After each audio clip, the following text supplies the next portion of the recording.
Magkaingon dyan mo, wow. And after the demonstration teaching, you could tell to yourself, kaya pala, mo na ako gusto. Then, wala na tayong i-argue pa. Wala na tayong i-argue pa. Okay, let me start with the first objective in the rating sheet. Apply knowledge of content within and across curriculum teaching areas. Daghang questions ani.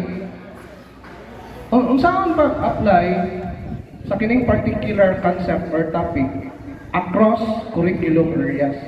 Is it enough that my topic or the concepts in my topic will be related only to one topic with another subject area? Muna mga questions. Then, napoy mga lisod kayo nga topic.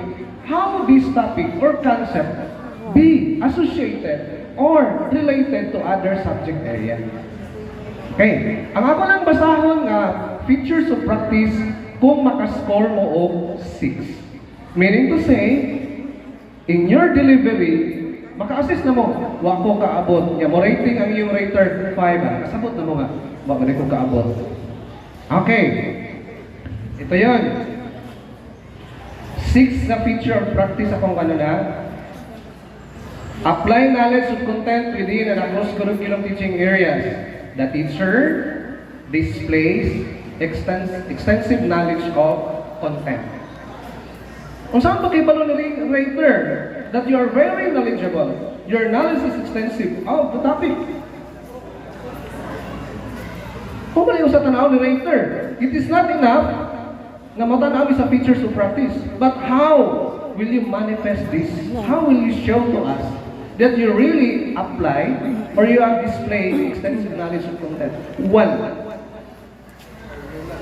wala kay tanaw-tanaw sa imuhang guide.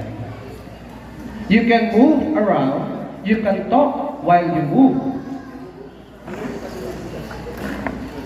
Muna siya. Then, if there were a glitch man sa technical aspect, kana bitong makalit ka blanco. But if you master the concept or knowledge or the delivery of the lesson, dali mo siya ma-feel.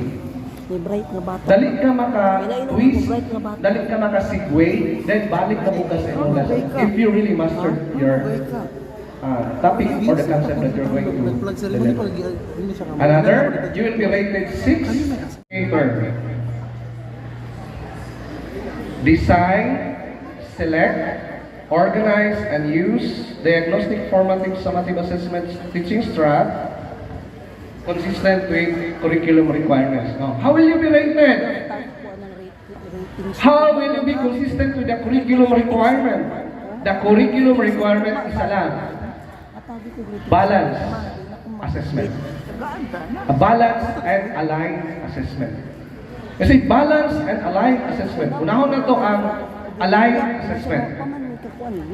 The 3 objectives should be answered in the assessment. Kung define, naadyo kay define sa assessment. If na-list, napo kay list sa assessment. Nga mag-list sila. If mag-appreciate, napo ka dito'y mag-appreciate. So, nakatulo. If you are planning to have fine, it should be balanced. The balance there is that, the degree of difficulty. Okay, kinibang imo ang assessment para lang ba ni pang bright, para lang ba ni sa dili kayo bright, o para lang ba ni sa kanang struggling. So nakay pang struggling, nakay pang middle, o na po kay pang bright na basa. Those were the 5 indicators that you will be rated. 6. Panghatag Question. Hindi naman ako mga raters. Ano na magkasa daan kay una ang purpose of having this. Panghatag, sir. And do not get intimidated by your raters. We are here to help you. Kaya nga naman, mahal naman yun mo. Ang among thinking ba, mahal man jud mo, magkauban man jud ta. So ang among mga tips, gamitan na lang aning tudlo. Puhon. Dili lang kay kini among gihatag sa inyo para lang ipang demo. Pangtudlo na dyan ni. Uhol.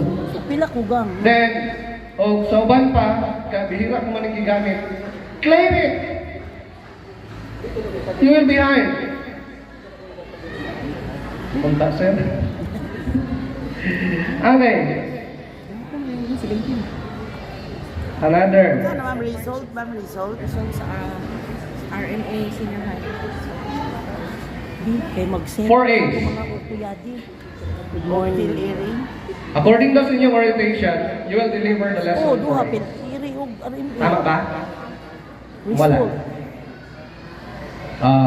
Yan sa science na to, 7 ba yan? 7 E's. Pero hindi mo na i-group, ilang itong mga E's na uban, Salamat, Toy. still 4 A's. Siya po. Pero dili siya prescribe, ha? It's up to you to deliver the lesson. Sa ano ninyo, usang kuan. Saan pagbalik yan? Salamat. Sa pagsugod pa lang sa plastic. Sige, Dok. Balos Salamat. din si ma'am. You are already the material and you are already the visual aid. Okay. Again? Sa senior You high, are wala pa. already the I am, Salamat. and you are already